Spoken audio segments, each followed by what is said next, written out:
Room 5, time for our next reading from Wonderland. This chapter is called Henry. When the bald man named Roger opened the crate and let Henry out of the van, the dog's heart sank.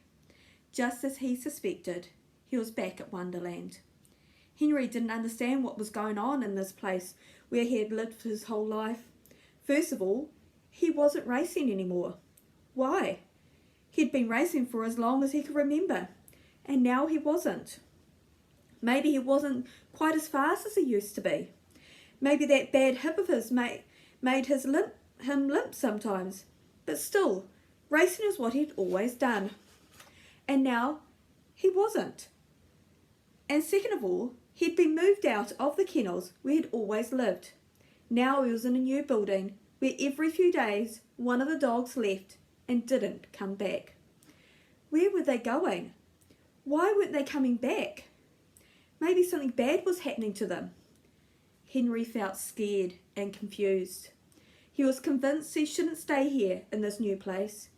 He'd wait for just the right moment, and then he would run away again. Mavis.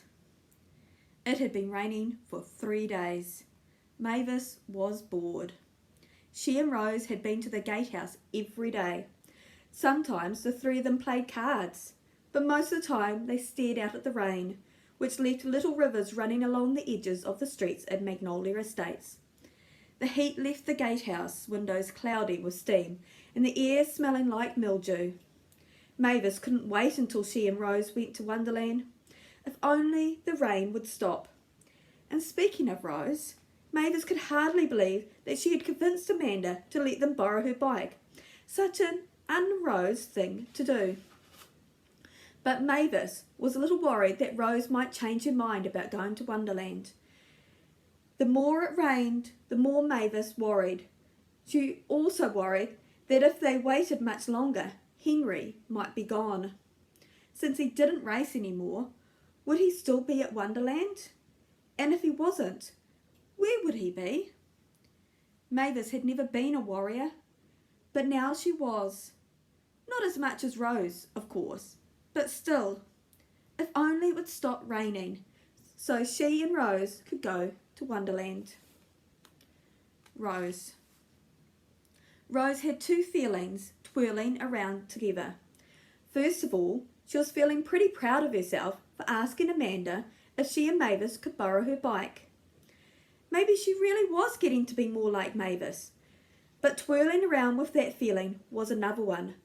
Guilt. Rose was feeling guilty that she didn't want the rain to stop. Sure, she had agreed to go to Wonderland, but now that she had committed to going, she wasn't feeling quite so sure. As long as it rained, she wouldn't have to actually do it. She could hang out in the gatehouse with Mr. Duffy instead. The problem with that, though, was that it seemed like he was getting grumpier every day.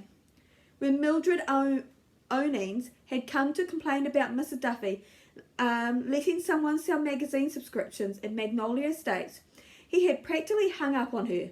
Then he grumbled about her all morning. "That woman is so annoying she can make a preacher cuss," he said, not once, but 3 times. When Darling Badger had stopped by to take a look at his clipboard to make sure the guests for her barbecue were on there, he had handed it to her with a big "ha!" After she left, Mr. Duffy had said, "She thinks she can charm the dew right off the honeysuckle." When the rain didn't let up, Mavis got more and more impatient. "Maybe we should just go anyway," she said. "Who cares about a little rain?" But finally the day came. The rain stopped. The sun came out, drying up the puddles, making the raindrops on the dogwood tree beneath Rose's bedroom window sparkle like diamonds. Steam drifted off the Tullys' winding driveway, and Munro Tucker showed up to mow the lawn. Rose knew Mavis would be waiting for her at the back door. That had been their plan, to meet at the back door as soon as it stopped raining. Rose tiptoed into the hallway and listened. Was her mother home? She hoped not. If her mother saw her taking her bike out of the garage, she would be suspicious. Rose never rode her bike. Suddenly Miss Jetta came into the foyer with a feather duster, singing. That was a good sign. Miss Jetta would never sing if Rose's mother had been home. So Rose hurried down the stairs, gave a quick wave to Miss Jetta, and went out the back door. Sure enough, there was Mavis. Rose hadn't even made it to the bottom of the steps when Mavis dashed towards the garage hollering, "Get your bike! We're going to Wonderland!"